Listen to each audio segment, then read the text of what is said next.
kita bertanggung jawab dan tentu berkontribusi positif terhadap perubahan ya, perubahan dalam konteks pelaku-pelaku di masyarakat ya. Sebagai informasi tentu menyebar lebih cepat yang positif, kemudian bagaimana kemudian yang negatif itu kita bisa sharing ya, kita sharing ya, tentu berharap imbasnya kepada halayak yang lebih banyak mendapat perubahan yang positif. Mengapa kita terjebak dalam situasi yang tadi saya bilang beberapa hal yang negatif? Dalam konteks psikologi media sosial ya, kita mengenal istilah yang namanya dopamine loop. Bagaimana like atau komentar itu sebuah konsekuensi itu seperti yang kita dapatkan dalam konteks kalau kita unggah atau upload konten sebagai reward. Dan sadar atau tidak, itu disebut dopamine loop itu memberikan kecanduan, kecanduan. Saya yakin dari kita semua di sini yang hadir ya, ketika upload konten, foto, video atau apapun itu, kita akan terus pantengin. Ini sudah berapa like-nya, sudah berapa komentarnya. Terus kita intipin satu persatu komentarnya apa aja, mensupport apa ngedukung.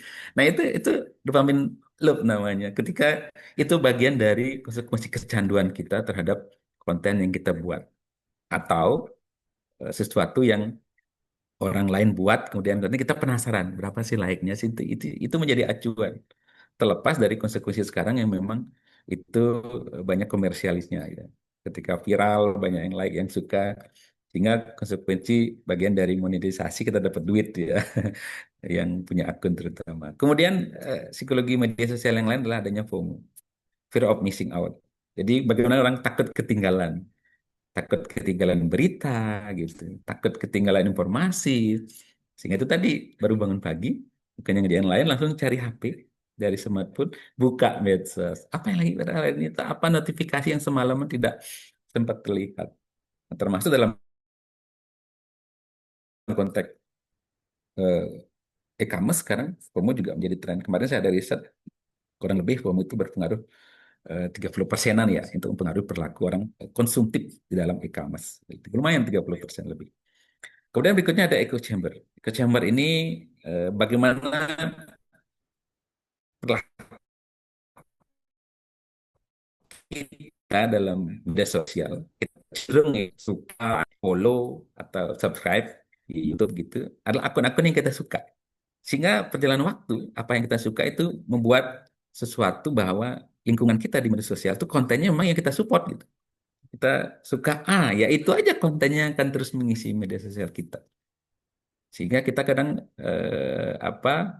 agak defend dengan konten-konten yang berseberangan atau berlawanan. Ya, salah satu contoh kemarin polarisasi terjadi saat pemilu gitu misalnya. Ya, kita suka konten-konten yang memihak salah satu figur gitu. Ya karena itu aja kita like, kita suka, akhirnya ya konten itu aja yang memenuhi, sehingga lupa bahwa sisi lain kita harus juga melihat, menyimak dari sudut pandang yang pihak figur yang lain gitu. Sehingga ada compare, ada perbandingan bahwa kita harus membuka diri, open minded tentang berbagai kelebihan dan kelemahan dari figur-figur. Kalau kita bahas politik kemarin kan seru banget itu. Ya, ya, saya juga mengamati ya secara personal. Kemudian dalam psikologi media sosial ada online disinhibition. Kenapa? Gitu. Kenapa kita dalam berinteraksi media sosial lebih berani di media sosial? Nah, kita simak kemarin akhir-akhir ini ya, barangkali termasuk saya, eh, lihat media sosial banyak sekali akun-akun yang anonim. Nah, termasuk kalau saya kebetulan di kampus yang memang berharap ada transparansi dan mahasiswa saya terbuka untuk hal-hal yang positif, saya wajibkan kalau WA-nya nggak ada foto DP-nya, saya nggak aladin, saya nggak balas chatnya. Itu sebuah konsekuensi logis bahwa harapannya dia terbuka. Nah, dalam yang lebih luas, akun media sosial kan banyak sekali anonimnya. Tidak menggunakan foto asli, tidak nama asli, bahkan banyak hal disamarkan. Nah, ini kan salah satu konsekuensi yang menimbulkan kita sebut online disinhibition.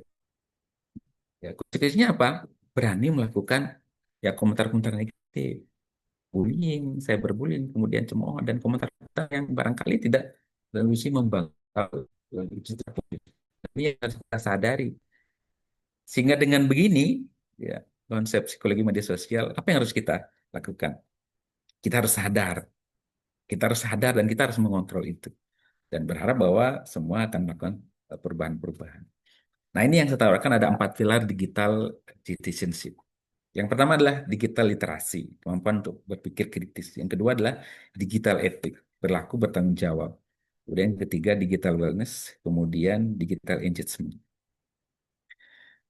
Nah, dalam digital literasi, kemampuan kritis, kita perlu mengecek apapun yang kita lihat, konten yang di-share di media sosial, kita harus lihat sumbernya siapa, kredibel nggak? Orang yang menjadi sumber ini terpercaya nggak? Kredibel itu punya kekuatan bahwa orangnya bisa dipercaya. Figur-figur tertentu yang membuat konten ini. Tidak hanya sekedar lihat followernya banyak, subscribersnya banyak, dan lain sebagainya, tapi kredibilitas.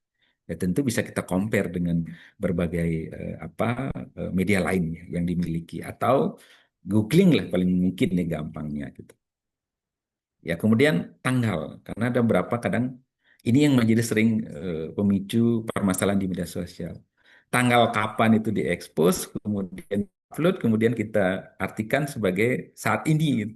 Nah, ini sering menjadi dilema informasi yang berita itu ternyata sudah ada berapa tahun lalu, sekarang lagi diekspos, dibesar-besarkan, sehingga menjadi salah satu hal yang berdampak negatif entah kepada orang, sosok atau figur atau barangkali kepada situasi yang bisa memicu terjadi salah pahaman.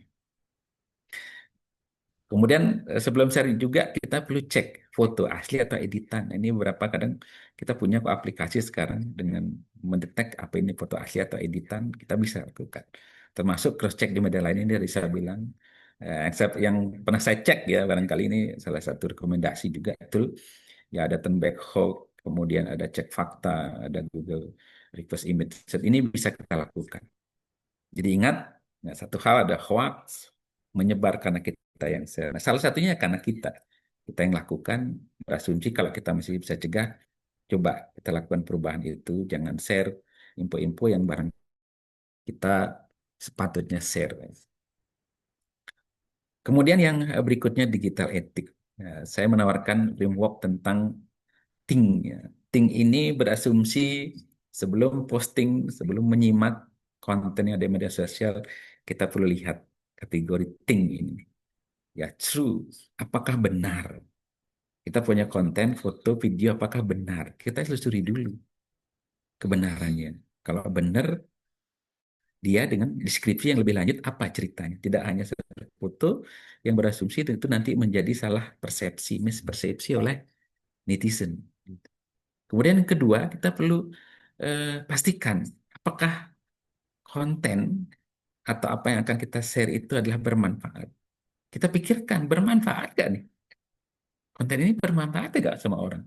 Akan menjadi sesuatu yang berguna nggak? Kemudian apakah konten ini akan menginspirasi, menjadi orang lain menjadi lebih semangat misalnya? Atau apa? Misalnya konten-konten kuliner sekarang lagi ngetren juga. Ada tempat makan yang tempat tertentu yang orang kadang nggak kebayang kok di dalam hutan gitu misalnya atau pinggir sawah gitu ada tempat makan enak itu menginspirasi nggak? Kalau begitu konteksnya mungkin ya wajar ya. Saya termasuk suka kepoin tempat-tempat kuliner yang tempatnya yang tentu agak ekstrim gitu. Itu tantangan tersendiri saat menjelajahinya. Tapi barangkali dengan konten yang lain kita pastikan itu bisa menginspirasi nggak? Berikutnya necessary. Seberapa perlu kita upload konten itu, kita posting? Seberapa perlu? Tanyakan sama diri kita. Yang terakhir, kind. Apakah itu mengandung kebaikan? Baik hati dalam konteks berbagi, baik hati apa enggak? Asumsinya adalah itu akan menyenangkan banyak orang. Tidak hanya menjadi konten-konten yang hanya membuat orang lain senang, ketawa, sekaligus itu berdampak negatif bahwa itu contoh misalnya konten-konten yang prank gitu. Tahu prank ya, membuat orang lain jadi merasa risih, ketawakan, padahal sejatinya kejadiannya lebih tidak mengenakan ya. Karena ketahuilah kalau orang di prank itu kan pastinya secara emosi tidak bagus ya. Nah, jika ada yang tidak dari di atas itu sarannya jangan post. Ya, kita tahu bahwa digital footprint itu permanen. Kita kenal namanya jejak digital itu. Walaupun kemudian Anda hapus, Anda hilangkan, terekam, bisa-bisa ditelusuri atau mungkin di screenshot. Nah, ini tentu menjadi perhatian kita semua, ya. Berharap bahwa etik ini harus dijaga. Nah, ini sebagai contoh nih. Eh, Seorang anak muda, anggap aja saya bilang Gen Z. Dia ada di sebuah supermarket, kemudian tiba-tiba dia bergerak cepat, menyenggol keranjang belanjaan, kemudian jatuh, kemudian menimpa beberapa rak, kemudian berhamburan. Dia lari cepat keluar dengan serta-merta pergi begitu saja tanpa peduli, tanpa menghiraukan apa yang terjadi. Nah, ada seseorang yang merekam, ada seorang yang merekam, kemudian dipiralkan dengan kata-kata dasar generasi Z tidak tahu sopan santun, tidak ada rasa peduli. Ya, ayo kita viralkan orang ini. Nah, ini sebuah konstruksi apa posting yang barangkali hanya melihat satu adegan yang memang orang pahami. Nah, pasti orangnya bermasalah. Bayangkan video itu jadi viral, dilihat oleh barangkali sampai 2 jutaan eh, viewers, kemudian ada hate comment, kemudian ada tekanan pressure karena viral, dianggap tidak santun dan lain sebagainya, dipecat dari pekerjaan. Sedangkan yang terjadi di belakang layar adalah sebagai plot twistnya adalah dia sedang buru-buru ke rumah sakit karena ibunya kecelakaan. Ternyata sebelum ada direkam itu, dia menerima telepon kalau ibunya sedang kecelakaan dan dilarikan ke rumah sakit dan dia harus segera datang. Sehingga dia tidak peduli lagi dengan hal lain yang dia inginkan adalah cepat nyampe ke rumah sakit dan ketemu ibunya yang kecelakaan. Bayangkan kalau Anda yang melakukan itu, ngepost video tadi yang barangkali tidak jelas bagaimana situasi kondisinya. Dan tentu eh, rasa bersalah pasti. Nah, ini yang terjadi. Ya, pertanyaan itu adalah apa kita tahu konteks yang lengkap dari apa yang kita lihat, kita rekam video, foto dan lain sebagainya. Sehingga kita bermaksud kita viralkan dan lain sebagainya, menghakimi dalam konteks media sosial. Berarti siapa yang bertanggung jawab? Dan apa hukuman proporsionalnya? Nah, ini sebuah konsekuensi logis. Sehingga penting sekali pilihannya adalah kalau kita punya konten sesuatu yang barangkali tidak menyenangkan, kurang layak dan lain sebagainya, dengan tadi alih-alih langsung menyebarkan upload di post di media sosial, lebih baik kita lakukan verify dulu. Verifikasi dulu. Kita verifikasi apa yang terjadi. Ya, kita perlu cek dulu kebenarannya. Tidak hanya posting dan berharap nanti banyak yang like, banyak yang komen dan lain sebagainya sehingga akun kita viral. Di belakang itu ada orang yang mengalami musibah dengan case yang ini. Apa yang terjadi? Tentu kita harus mendahulukan bahwa kita harus punya empati untuk itu. Nah, ini sebagai contoh. Ya. Kemudian berikutnya dari 4 pilar, yang ketiga adalah digital wellness. Bagaimana kesehatan mental? Kita harus cek. Nah, ini tanda-tanda dari kita yang, nah, coba cek nih, siapa nih? Siapa dari kita semua pada posisi ini. Tanda-tanda yang tidak sehat mentalnya. Scroll media sosial dalam sewaktu-waktu tanpa tujuan jelas, pokoknya scroll aja nggak tahu nyari apa, ngikutin apa aja yang ada nih. Artinya apa? Ada tanda-tanda bahwa tidak sehat, tidak sehat secara mental. Kemudian cek medsos, hal pertama bangun ini juga tidak sehat, kayak tadi saya bilang di awal saya pertanyakan. Kemudian rasa cemas ketika tidak membuka media sosial, berapa jam gitu kita nggak buka. Apa yang terjadi ya, penasaran, harus buka entah media sosial apa aja ya, macam-macam kan kita punya. Kemudian selalu tidur karena medsos juga. Kemudian bagaimana kita membandingkan hidup dengan orang lain. Ternyata lihat di medsos karena scroll terus tahu si A, si B, ternyata wah, kok dia bisa pergi ke sini ya? Kok dia bisa makan mewah ya? Kok dia bisa punya ini ya? Wah, padahal di belakang itu ada banyak hal yang kita kita nggak tahu dan kita nggak pahami. Kenapa orang apa dengan figur tertentu bisa mencapai sesuatu dan tentu lebih dari kita. Nah, ini yang barangkali salah satunya Terlalu sering membandingkan hidup dengan orang lain yang hanya kita framing, kita potret dari media sosialnya, itu sesuatu yang barangkali itu negatif. Apa solusinya? Mulai sekarang kita harus coba set screen time limit, ya, penggunaan gadget, HP, atur waktu, ya. Kemudian pastikan kita punya komitmen no phone zone, ya, di kamar tidur, meja makan. Coba itu mulai dikurangi. Barangkali kalau bisa hilangkan. Jangan makan sambil pegang HP atau nonton. Ini dikurangi. Ini juga dilema. Termasuk saya, ya. Saya kebetulan punya anak remaja yang lagi high-tech-nya dengan teknologi HP. Ya hampir ya setiap waktu juga pegang HP. Selagi saya bisa, saya selalu reminder untuk bisa mengurangi dan kebiasaan-kebiasaan buruk biar dampaknya nggak negatif ya. Kemudian unfollow yang toxic. Mungkin nanti kita perlu digital detox ya. Digital detox namanya. Kita lihat HP, kita lihat yang kita follow, adakah yang akun-akun tersebut adalah akun-akun yang berkonotasi negatif. Nah, kita unfollow saja. Nah, kemudian yang terakhir dari pilar ini adalah kita mengenal namanya digital engagement, keterlibatan, partisipasi kita dalam media sosial. Ya, tanyanya adalah ketika Anda melihat atau lagi menonton konten di media sosial, asumsinya adalah negatif, misalnya bullying dan lain sebagainya. Apakah kita hanya diam saja? Diam, kemudian hanya menonton, karena kita berpikir ini bukan urusan saya atau juga saya nggak kenal. Nah, dengan begitu Anda membiarkan segala sesuatu terjadi begitu saja dan apa berkontribusi kepada terus-menerus akan konten itu ada. Nah, kita harus bisa menjadi upstander. Coba bereaksi, tunjukkan engagement dalam konteks digital. Kita laporkan dalam konteks pelapor, kita support korban barangkali ya.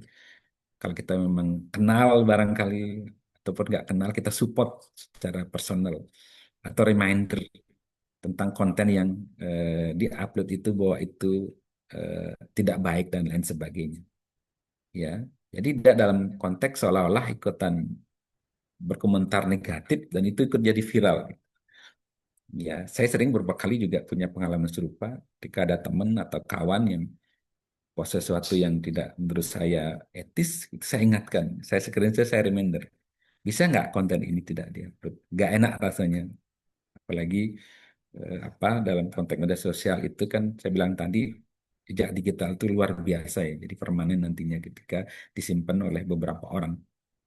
Bisa nggak ini di take down gitu, dihapus dan lain sebagainya. Itu bagian reminder bahwa saya peduli dengan kehidupan sosial sehingga nggak berdampak kepada lingkungan yang lebih luas dalam dunia digital. Nah, ini yang kita perlu sadari tentu menjadi hal penting dalam keterlibatan kita dalam media sosial berasumsi bahwa kegiatan itu yang positif, yang apa tidak berdampak kepada mispersepsi, membuat dampak orang-orang menjadi apa antipati kepada orang atau tadi cyberbullying. Ini contoh kasus lain nih, contoh nih misalnya seorang influencer, dia sejatinya ya namanya influencer kan barangkali ada muatan komersilnya dia ingin dapat duit.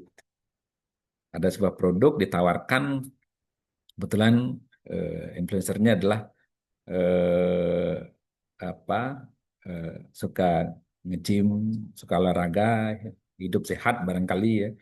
Tapi dengan asumsi karena ditawari gitu, dibayar gitu, dia mempromosikan produk ya detox tea gitu misalnya. Ketika teh itu yang dianggap mampu menurunkan berat badan. Kemudian dia promosikan, dia announce, kemudian dengan berbagai upaya untuk merayu yang kalau influencer kan tentu followernya banyak ya. Kita asumsikan punya follower banyak, 500K gitu misalnya. Sehingga itu mempengaruhi orang atau follower. Ya tentu yang menjadi catatan kita harus dicek. Seberapa bagus promosi yang dilakukan dengan asumsi produk itu benar nggak membuat hidup badan jadi sehat? Benar nggak melangsingkan? Atau benar nggak membuat badan kita menjadi apa tadi keinginannya untuk diet dan lain sebagainya. Ini harus dicek, dipastikan. Jangan sampai apa produk itu malah merugikan. Ya, kenyataannya banyak yang beli produk-produk itu ya barangkali ya ini beberapa case yang malah kerugian, gangguan pencernaan lah, kemudian mual muntah, kemudian keracunan dan lain sebagainya. Ini harus dipastikan. Ini juga pelaku-pelaku etis ini perlu kita jaga dengan compare di media-media lain seperti tadi saya bilang. Ini catatan penting untuk kita semua dalam konteks apalagi yang suka belanja online ini. Eh, yang dikonsumsi ini hati-hati. Ini salah satu contoh kasus yang ingin saya bawakan ini karena bicara tentang konsumsi kesehatan tuh kalau memastikan ya tentu harus apa ada check and balance untuk perizinan, kemudian layak edar dan lain sebagainya. Dan ini penting dalam konteks tertentu kita harus proteksi diri. Ya konten, promosi, kita harus melakukan beberapa hal yang terkait riset atau penelusuran-penelusuran yang meyakinkan bahwa benar nggak kita butuh barang itu dan kita eh, apa merasakan manfaat ketika produk itu kita dapatkan.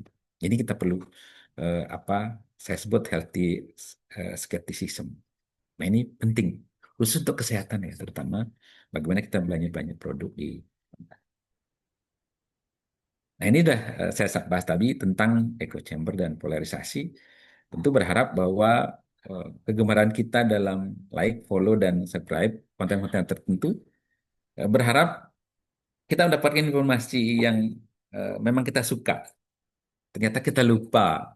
Kita lupa bahwa kita perlu compare. Kita perlu compare terhadap konten informasi dari sudut pandang berbeda. Nah, pun pentingnya di situ. Karena konsep echo chamber ini kita like, subscribe, kemudian apa, follow, komentar hal-hal yang kita suka. Nah, kalau dalam konteks tertentu, contoh nih kayak kemarin, udah walaupun udah lewat ya bisa jadi contoh. Saat pemilu kita suka figur A, kita terus konten ya algoritma media sosial kan emang begitu. Apa yang kita suka dan lain sebagainya itu akan muncul terus. Sehingga kita lupa melihat sudut pandang dari figur yang lain, dari media lain. Ini yang perlu check and balance tadi. Kita berupaya melihat dari berbagai situasi, berbagai sisi tentang konten yang dibuat. Sehingga ada perbandingan. Sehingga konsekuensinya kalau sudah ada istilahnya bahaya gelembung informasi ini, ya masalahnya bisa merusak gitu. Apa yang di dunia digital itu kan kita berpikir itu nggak nyata, gitu. Karena di dunia digital itu nggak nyata, akan sangat berbeda dengan apa yang kita yakin ada di dunia nyata. Itu hal memastikan tentang bagaimana kemudian echo chamber dan polarisasi ini sangat besar pengaruhnya tentang bagaimana kegemaran kita dalam apa klik-klik layar ya, hal-hal kegemaran yang kita suka saja atau sikap kita terhadap pilihan-pilihan tertentu termasuk pilihan politik. Nah, tentu menjadi catatan kita bersama. Coba mencari referensi dari sudut pandang yang berbeda. Punya ada di situ. Sehingga echo chamber ini bisa kita kurangi.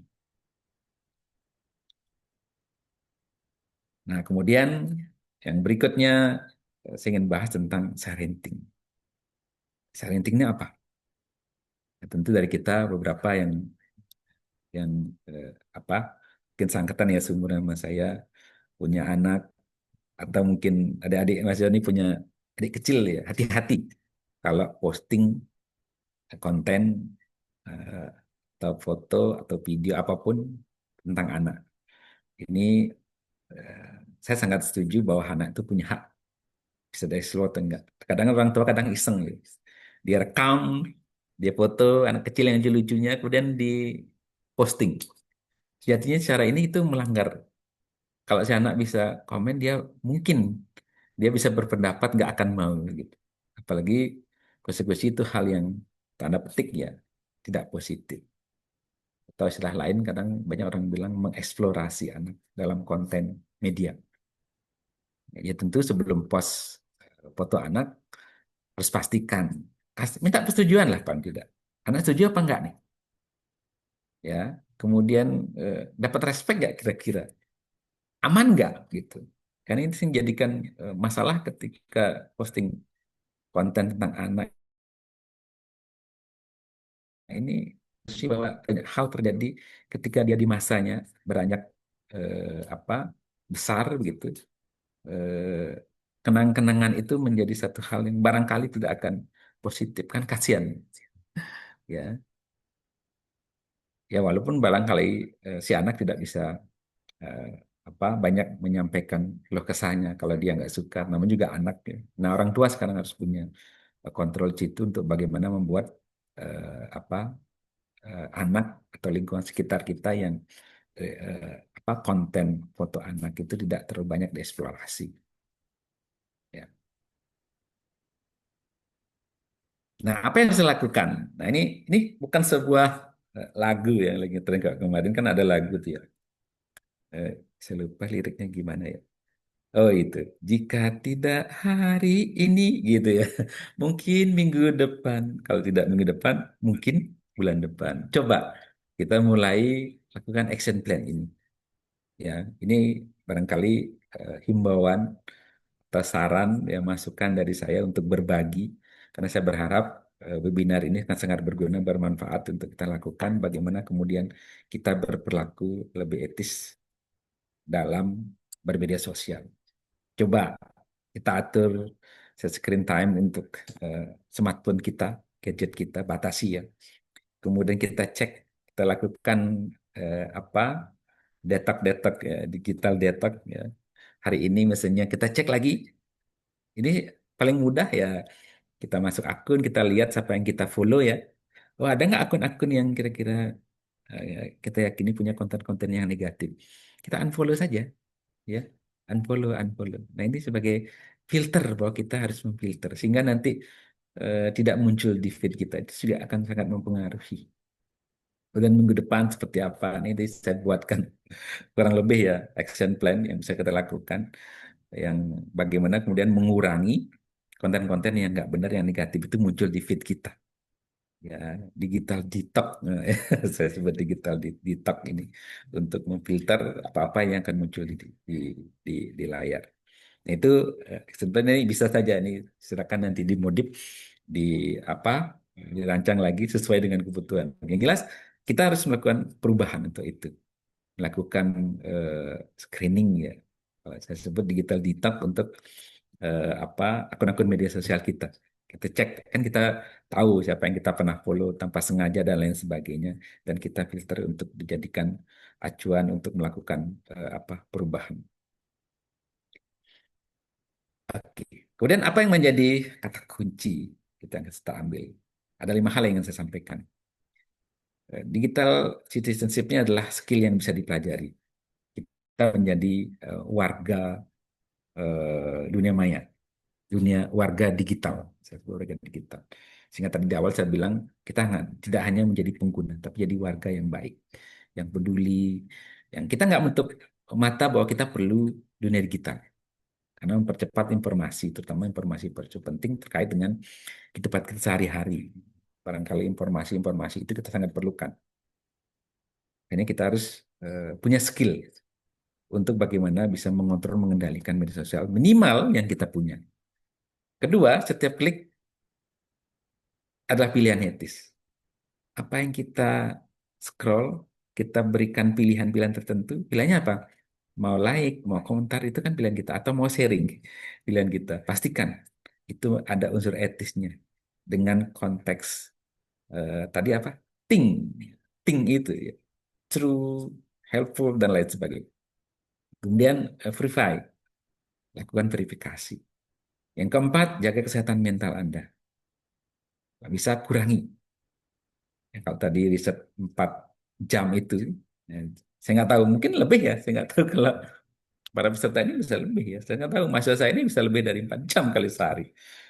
Apalagi kalau nggak banyak tugas ya. Kalau banyak tugas, kayaknya banyak ngerjain tugas aja nih. Ya berharap dikasih banyak tugas oleh dosennya, biar sedikit scrolling media sosial. Kemudian menjadi akun pengguna di media sosial yang punya engagement, terlibat aktif dalam entah promosi atau reminder hal-hal yang negatif tadi. Tidak bystander, itu maksud saya. Kemudian hal penting, Small action, big impact itu berasumsi secara personal kita terlibat dalam kegiatan sosial, media sosial, dan kita aktif dalam konsekuensi ikut membuat dunia sosial itu positif. Tidak dipenuhi isu-isu yang barangkali itu akan membuat masyarakat jadi resah, ketakutan, atau barangkali berdampak negatif kepada hal-hal yang sifatnya apa? Berhubungan dengan SARA gitu misalnya, atau perilaku-perilaku anarkis. Oke, terakhir, media sosial adalah alat. Ingat, media sosial adalah alat. Alat yang mempermudah kita untuk memahami dunia di luar yang kita pahami di sekeliling kita yang kita bisa lihat.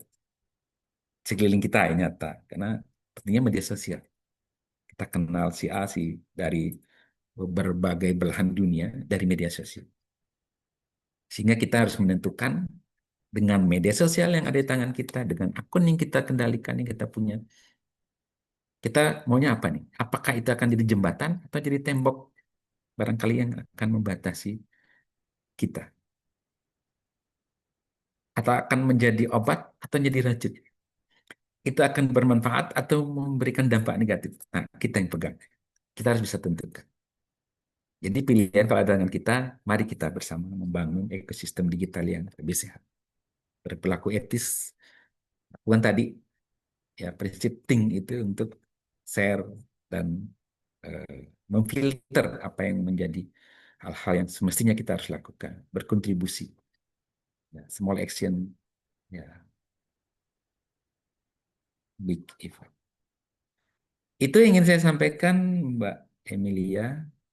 Barangkali kita bisa sharing, karena barangkali dengan sharing kita akan eh, banyak diskusi dan itu mengacu kepada pengalaman-pengalaman masing-masing ya. Barangkali ada yang bisa kita diskusikan dari advice saya secara personal, pengalaman barangkali bisa saya sharing. Walaupun saya yakin nggak semua nanti bisa saya jawab mengandung unsur bahwa itu etis atau benar. Dan semuanya pada proses bahwa kita terus belajar.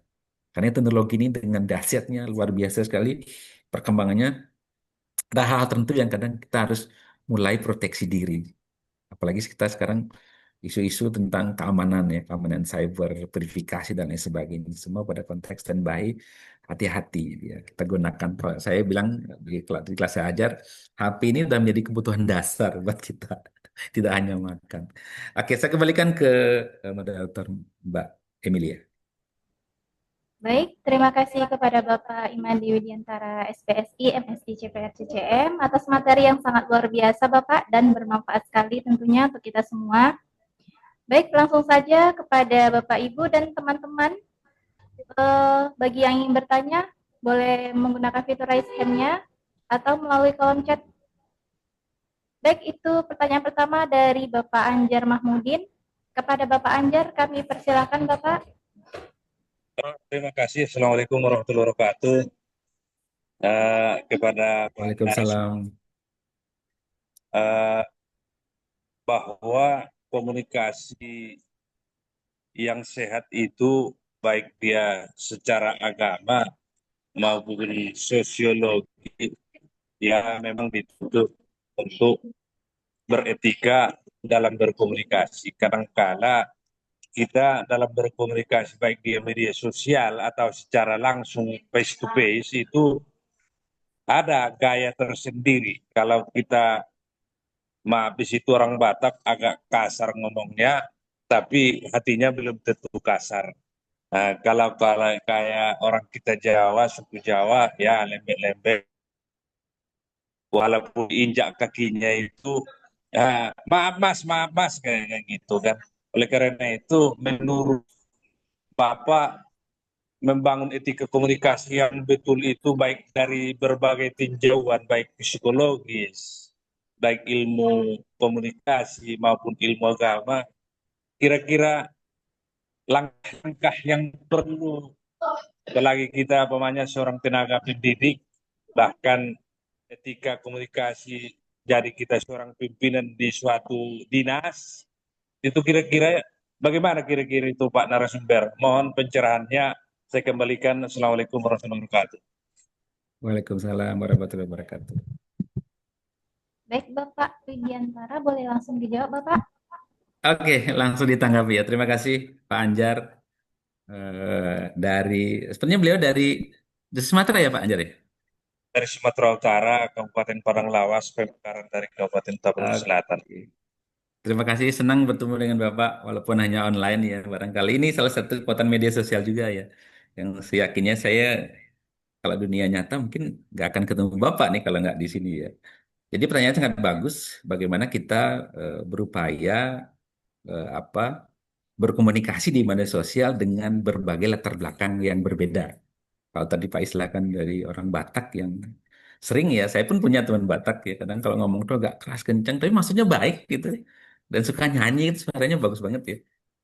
Cuma perlu dipahami kadang berbagai perbedaan itu menjadikan sesuatu yang kita yakini bahwa semua orang punya perbedaan pasti dari ya sara lah dengan berbagai hal konsekuensi dengan latar belakang yang berbeda budaya. Dan saya dalam konteks tertentu kebetulan saya juga biasa merantau. Saya dari SMA sudah di Jawa. Kemudian ya semua Jawa dari timur ke barat dari eh, apa Jawa sampai Bandung. Dan teman saya juga kebetulan ada di semua wilayah, termasuk di Sumatera, di Bengkulu saya punya. Teman di Medan saya punya di Unimed ya, sama kuliah di Bandung dulu. Dan di Kalimantan juga saya punya. Sulawesi pun punya ya di Bau. Jadi saya memahami beberapa karakter mereka tuh luar biasa. Ketika pertemanan kita jaga dengan berbagai perbedaan. Cuma konteks sekarang ya kita upgrade tidak ketemu nyata di media sosial ini kan menjadi PR kita ya. Ya, konotasi bahwa orang komentar dan lain sebagainya dengan kata lebih keras, kasar itu kan perlu pemaknaan yang lebih jauh ya. Barangkali ini menjadi catatan kita ya, semua memahami. Jadi selaku eh, komunikator dalam konteks ini kita yang terlibat dalam komunikasi perlu belajar lebih jauh. Maka tadi saya bilang penting kita melakukan compare tentang berbagai perbedaan budaya itu. Kita insight tentang oh ternyata seperti saya tadi sampaikan Pak Anjar orang Sumatera. Jadi walaupun saya ngomong agak stabil begini, saya dengar Pak Anjar agak keras mungkin saya maklum. Tapi sisi lain, nah, perlu menekankan bahwa media komunikasi di dunia maya itu berbeda dengan dunia nyata. Makanya saya sangat berharap ketika beberapa teman, kolega atau siapapun ya berkomunikasi media sosial itu hati-hati. Tidak harus semua yang kita punya, kita anggap baik itu kita explore begitu saja. Orang lain belum begitu suka. Kita filter minimal dari diri kita sendiri. Kalau barangkali kalau Bapak ya udah biasa sehari-hari ngomong keras, tapi kalau masuk dunia maya di media sosial, coba atur sedikit Pak, kurangi agak kerasnya. Sehingga bagi saya kan orang Bali menganggap, keras banget Bapak nih gitu. Sehingga saya bisa filter, walaupun saya tahu dalam konteks tertentu, nah saya punya pergaulan cukup. Oh, Bapak orang Sumatera ya agak keras. Mungkin bagian dari hal ciri khas gitu. Dan maksudnya bagus. Nah, itu dari kita. Kita filter. Kemudian bagaimana kalau ada orang yang memang dalam kontennya apa terlanjur keras kemudian melakukan hal-hal negatif. Nah, ini menjadi salah satu catatan. Kalau kita bisa berkontribusi barangkali ya.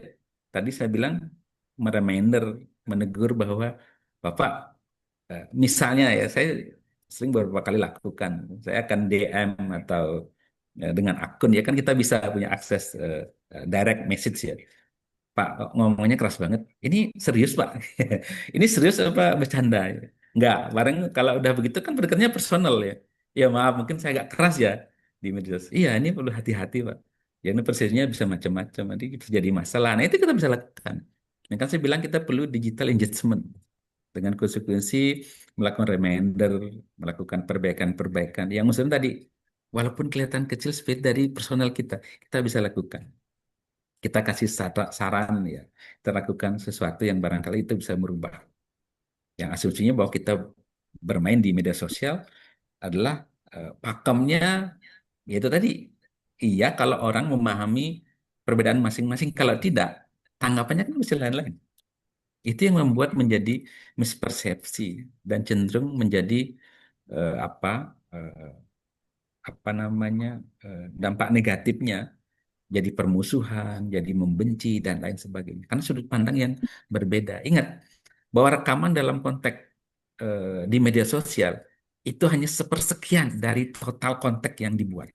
Seperti tadi saya contohkan, seorang remaja yang menyenggol barang di supermarket kemudian direkam hanya segitu saja tanpa melihat konteks yang lebih luas.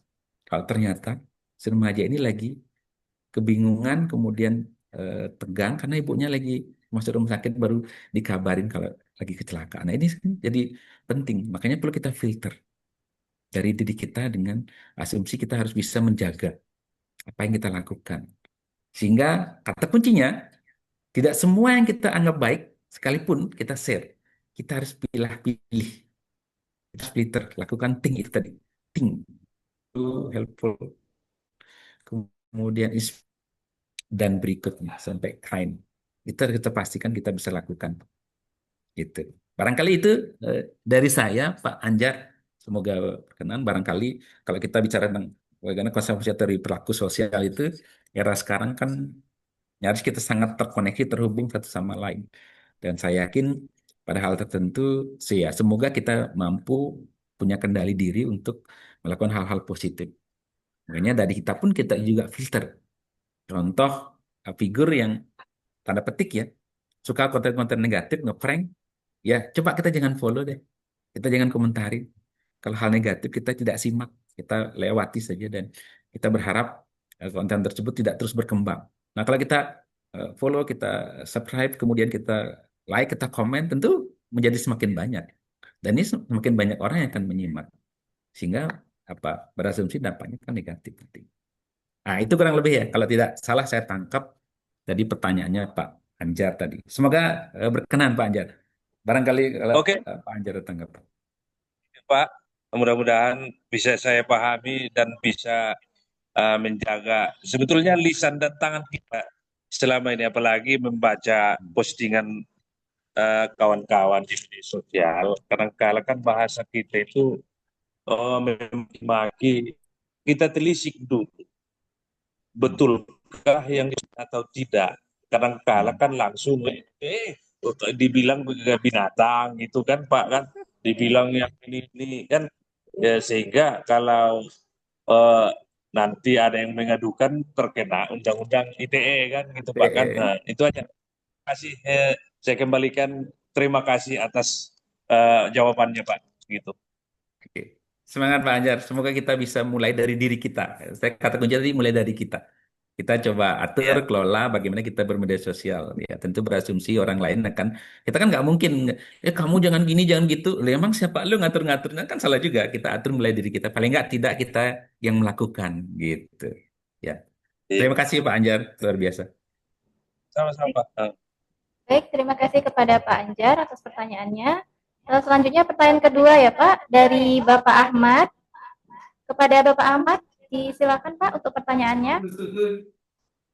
Baik, Bu. Assalamualaikum warahmatullahi wabarakatuh. Waalaikumsalam warahmatullahi wabarakatuh. Waalaikumsalam warahmatullahi wabarakatuh. Ini kami, Pak, dari Aceh ini, Pak. Tadi Oke. tadi kan dari Pulau Medan. Nah, ini tetangganya Medan, Pak, Aceh, Pak. Ah, Pulau iya. terbarat ini, Pak. Iya, iya. Saya sering menyimak berita-berita dari Aceh, Pak. Oh iya ya Pak, ya ya. Ini kami sangat menarik Pak, judulnya ini membangun etika komunikasi yang sehat di media sosial. Ini sangat menarik sekali. Jadi ini Pak ya, kita di semua media sosial itu yang sangat viral itu merupakan berita-berita yang hangat, bahkan yang hoax tadi yang Bapak ceritakan ya. Jadi ini sangat luar biasa di kalangan masyarakat. Nah, tadi Bapak menyampaikan itu tergantung dengan kita pandai atau pintarnya kita di dalam media sosial. Nah, adapun Pak, penggunanya itu bukan hanya orang yang pandai di dalam media sosial, akan tetapi banyak sekali di kalangan masyarakat kita itu yang memang betul-betul awam, hanya mereka itu mengikut dan ikut gitu. Ya. Sehingga itu yang terjadi apa? Semakin panas dan semakin panas bukan malah menjadi redam, akan tetapi semakin panas. Karena apa? Mereka itu kurang memahami di dalam media sosial. Padahal tadi Bapak bilang harus pintar di dalam media sosial. Nah, kemudian lagi Pak, tadi Bapak juga menyampaikan tentang masalah etik. Etik di dalam media sosial. Tadi dicontohkan itu ada seseorang yang terburu-buru ke rumah sakit menyenggol sehingga tumpah itu kan Pak ya. Nah, seperti itu. Nah, ini kebanyakan di media sosial, bahkan orang-orang yang mengupload atau yang membuat TikTok dan lain sebagainya, berita-berita, itu mereka itu memang seperti Bapak sampaikan, tidak mau menampakkan jati dirinya, Pak. Tidak menampakkan jati dirinya, atau mungkin ya setidaknya mungkin foto profil tetapi yang asli. Nah, ini yang kendala sekarang ini banyak sekali seperti itu, Pak. Nah, bagaimana caranya kita untuk menanggulangi hal-hal yang seperti itu? Baik itu di kalangan masyarakat yang berita hoak tadi, ya kan? Karena mereka semuanya itu tidak semua pintar menggunakan media sosial, Pak. Ini sangat berbahaya, ya. Nah, kemudian yang keduanya, ya. Jadi, apakah kita bisa mencari, artinya ketika memang berita itu berita yang hoak, yang memang membuat gaduh masyarakat, sedangkan orang itu menggunakan mungkin foto profil yang editan dan lain sebagainya ya. Nah, ini supaya mereka itu bertanggung jawab di dalam media sosialnya gitu, Pak. Terima kasih. Oke, terima kasih Pak Ahmad. Salam sehat, semangat dalam media sosial. Saya Ya, pikir, saya langsung aja ya, Mbak ya Pak, ya Emilia ya. ya. Baik Kak, boleh Pak. Langsung, ya langsung aja. Jadi kalau enak interaksi gini kayaknya nyambung kayak ngobrol. Saya bayangkan tentu kalau nggak ada media ini saya nggak ketemu namanya Pak Ahmad nih dari Ya, Aceh. Aceh ini, Pak. Saya punya teman di Aceh Pak. Kebetulan Oh iya, Pak. sama dosen di Politeknik ya, ya beliau Hmm. humas ya. Jadi sangat luar biasa berapa kali ketemu ngobrol ya mendapat vibe dengan berbagai perbedaan itu rasanya benar bahwa kita Indonesia ini kaya raya dengan berbagai hal. Ya menyambung tadi pertanyaan Pak Ahmad ya. Tentu berupaya tentang bagaimana kita ya melihat fenomena media sosial sekarang yang viral. Dan yang viral itu tentu ada beberapa hal yang mempengaruhi. Karena masyarakat senang sesuatu yang berbeda. Ya, Pak, Ya, betul. sehingga yang viral itu yang penting berbeda dari biasanya. Dan memang konten itu dibuat diciptakan karena memang anu unsur berbeda lah yang mungkin disenangi. Nah, kita nggak bisa menafik kebutuhan sekarang komersialisasi dalam konteks media sosial. Contoh beberapa konten-konten itu kan terafiliasi dengan monetisasi ya. Ada apa sesuatu yang didapatkan yaitu bayaran gitu kan. Nah ini yang kita nggak bisa hindari sekarang ini makanya penting proteksi kalau saya sampaikan saran saya adalah mulai proteksi dari kita. Kalau kita melihat tadi pertanyaan pertama ya ada akun-akun anonim kemudian foto DP-nya nggak ada komentarnya juga udah nggak karuan ya dalam bahasa kita sehari-hari ini nggak patut nggak layak dan sudah di luar nalar ya kok bisa bahasanya eh, sebegitunya. Ya cara Ya, salah satunya, saya lebih kepada pendekatan personal. Ya kita jangan ikutin, kita jangan follow, kita jangan tanggapi, Pak. Salah satunya ya, itu yang kita bisa upayakan. Karena kalau kita misalnya nih orang anonim dengan tidak foto atau menggunakan foto yang tidak jati dirinya, komentar kita tanggapi, nggak habis-habis Pak. Konteksnya kita yang capek gitu kan. Jadi kita ya, ya. ya nggak usah ladeni gitu. Sebuah konstruksi dalam media digital itu kita nggak meladeni hal yang kita anggap nggak penting. Nah, kadang ini jadi salah satu hal yang perlu kita, tadi saya katakan, kita harus cerdas dalam konteks media sosial. Kita yang memfilter. Ya, eh, mungkin ya barangkali itu menyinggung hal-hal yang sensitif ya, tentu dengan berhubungan dengan keberadaan kita secara misalnya orang daerah di komentar dan sebagainya.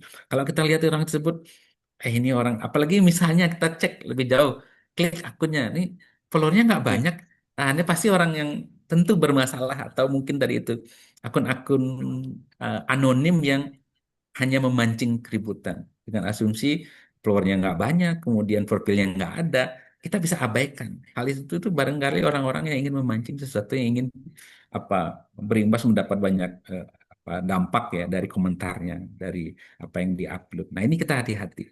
Makanya saya bilang mulailah dari kita. Kita batasi, kita filter. Yang tadi saya bilang, kita detox, detox digital kita.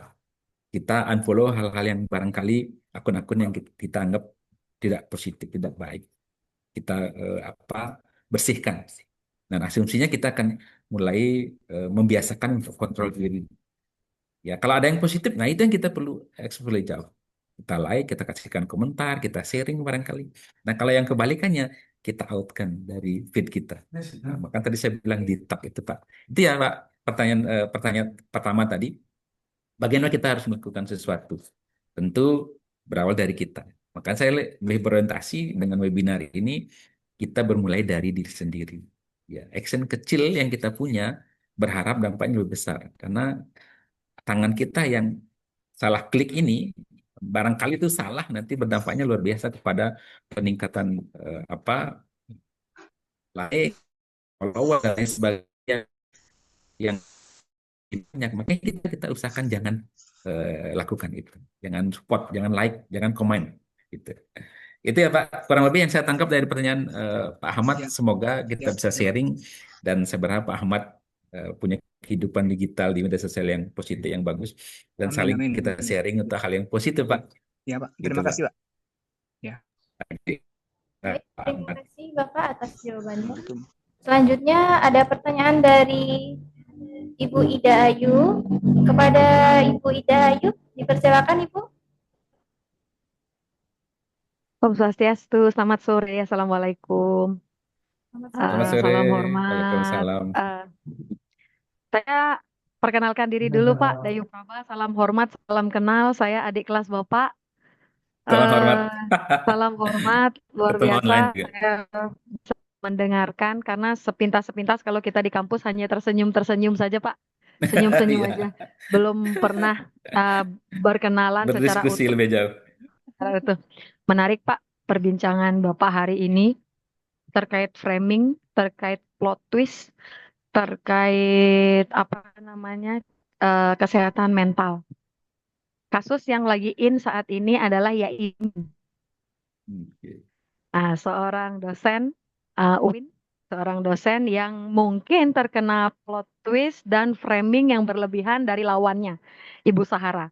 Kemudian pihak-pihak lain terlibat. Tadinya netizen yang kata Bapak dari Aceh tadi yang tidak tahu apa-apa, mencari kebenarannya. Ternyata netizen kita sudah oke-oke juga. Setelah mencari kebenarannya, kemudian muncul postingan Denny Sumargo di podcastnya. Oke, Iya. saya mengikuti Pak, saya mengikuti. Lalu netizen yang tadinya berbondong-bondong mengecam Yaimin, seorang dosen, seorang ini sebagai gini dosennya, bagaimana mahasiswanya. Kemudian setelah dia memunculkan klarifikasi pada podcastnya Denny Sumorga yang mempunyai banyak banyak follower, bisa berubah. Semua menyerang Sahara. Berarti kan mentalnya sudah tidak sehat. Mentalnya sudah mulai tidak sehat. Kemudian muncul lagi KDM. KDM muncul mendatangkan Yaimin dan mendatangkan pihak Sahara. Nah, mulai kembali netizen bimbang. Kemudian muncul pengacara-pengacara. Dan nyatanya yang membuat komunikasi ini tidak sehat di media sosial justru bukan netizen yang tidak tahu apa-apa. Ada proses-proses framing, proses-proses pembalikan plot twist oleh orang-orang yang dalam tanda kutip mereka membutuhkan uang, membutuhkan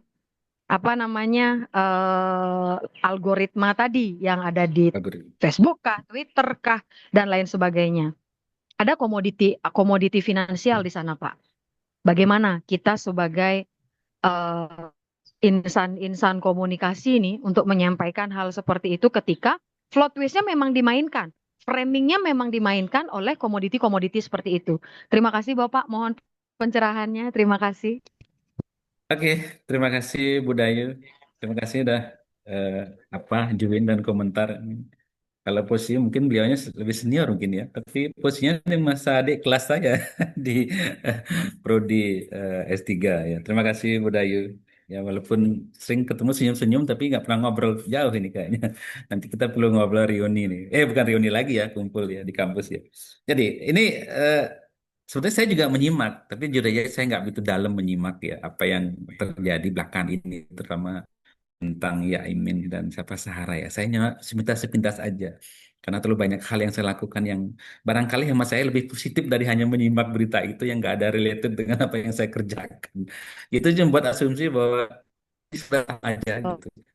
Dan nanya tahu-tahu, tapi lebih detail saya nggak menyimak juga. Karena nyaris waktu saya lumayan banyak terbagi untuk urusan yang barangkali untuk diri sendiri aja dan keluarga itu habis gitu. Makanya saya bilang saya juga memfilter diri, tidak banyak menyimak hal-hal yang sifatnya apa yang heboh, yang viral tuh, karena lebih fokus dengan apa dunia nyata yang saya harus nikmati proses ya kehidupan dalam konteks tugas, bekerja sebagai dosen, kemudian meneliti juga, kemudian kuliah juga gitu. Nah, ini barangkali hal yang tentu ya bisa menjadi inspirasi. Tadi pertanyaannya, bagaimana kita menyikapi, kalau nggak salah saya tangkap, menyikapi beberapa media pemberitaan. Bahkan ini figur-figur yang muncul, berarti kan tidak hanya Sahara ya, dengan dua kubu ini. Ada KDM masuk setelah Densu. Kemudian ada Cak Armuji juga muncul. Ini tadi pun saya lihat sepintas ya, kebetulan sempat di sela-sela waktu saya lihat tuh ada Cak Armuji nih ke rumahnya siapa? Ya Imin ya katanya di Malang turun juga. Ini salah satu power gaining yang menurut menjadi powerfulnya berita ini adalah ya Imin itu koneksinya kuat sekali. Barangkali ya, karena dari segi level beliau kan dosen. Kemudian senior, sepuh. Dan kemudian dari figur beliau yang barangkali yang selama ini tidak banyak orang tahu. Dan bahkan tetangga pun juga nggak tahu ya barangkali ya. Dengan bagaimana apa eh, circle ya orang-orang yang barangkali yang dipahami. Sehingga semua kaget. Seperti itu. Ya tentu berasumsi sekarang dari beberapa serpihan-serpihan potongan kita simak, kita pun kan hanya melihat serpihan-serpihan potongan konten di medsos ya, tidak tahu nyatanya karena kita nggak ketemu langsung dengan orangnya, nggak pernah datang ke rumahnya, datang bisa lihat cek dari kedua sisi, potongan itu memberikan gambaran konsisten mana melihat konten kebenaran itu kemudian muncul. Nah, barangkali sama seperti sehari-hari kalau saya bilang hukum alam itu kan muncul dengan sendiri. Mana yang benar, mana yang tidak itu kan muncul ya. Dengan teruji oleh berbagai hal yang tentu menjadi konten yang di framing. Sehingga benar tadi dia mungkin kelihatannya akan menjadi figur yang dikuatkan oleh ini. Sekarang balik dengan berbagai figur latar belakang, apalagi sampai di apa istilahnya dikulik gitu ya, diteliti lebih jauh bagaimana latar belakangnya Sahara ini sampai sebelum-sebelumnya.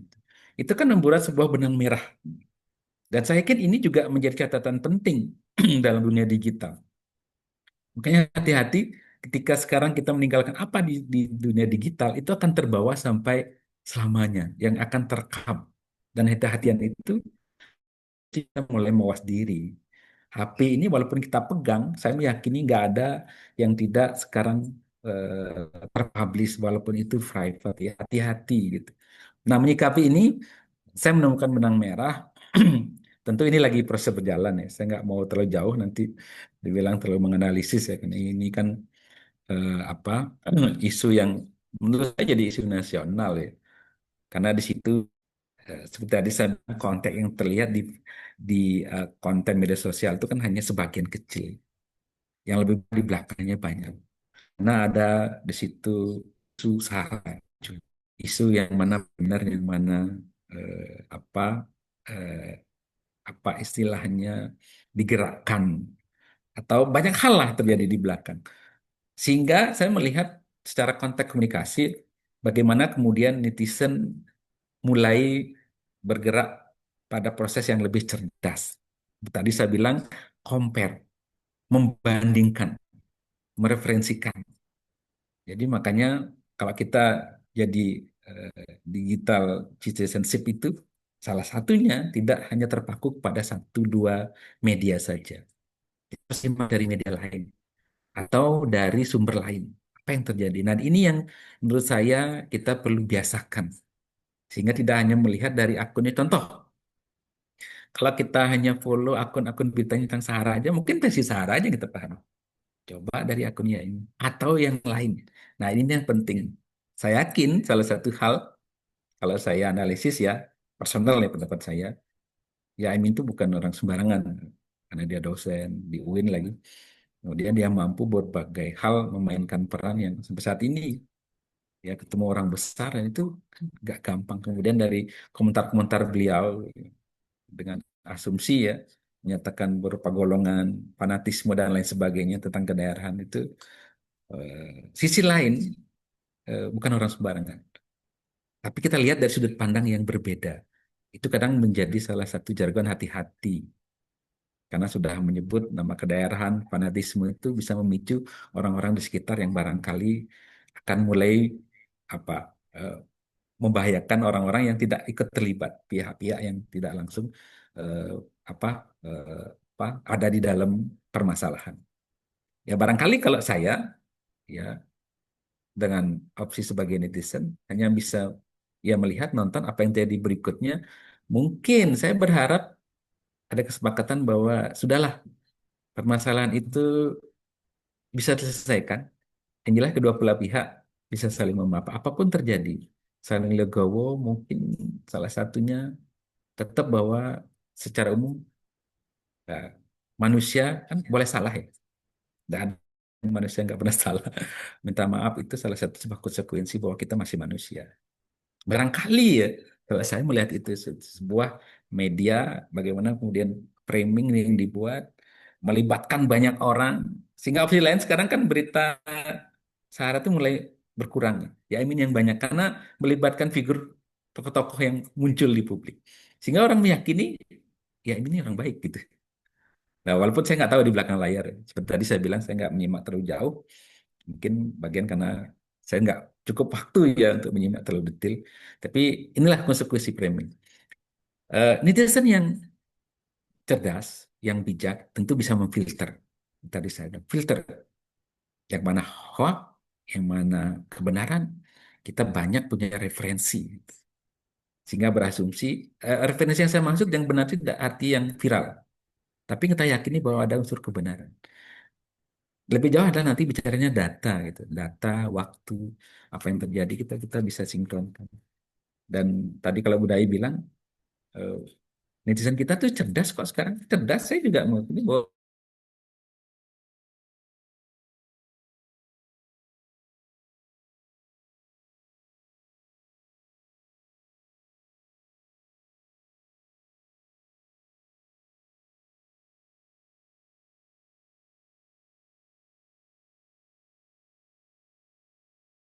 biar nggak terlalu jauh nanti masuk karena yang lebih apa detail. Karena nah ini kalau nggak salah saya menyimak. Kita tunggu aja nanti apa yang akan terjadi ya. Proses hukumnya nggak main-main. Ada 45 pengacara di belakang yang termasuk Iya, munculnya nah, adalah Yusril Islam Hendra. Mas. Siapa itu namanya yang punya Atlas masuk, Hotman Paris Hotman masuk, semua Paris. dari 45 itu masuk. Ya, luar biasa. Iya. Terima kasih Bapak Tahu Widya. nanti takutnya apa yang saya sebut nanti jadi masalah nanti. Saya kita kan apa yang Siap, kita siap, siap. tentu dari sudut pandang pribadi bahwa kita menyimak apa yang terjadi. Ya lebih dari Ya, itu kalau terlepas dari itu bagian dari cerita informasi apa yang terjadi. Nah, jangan sampai serta-merta penasaran kita membuat kita terus ikut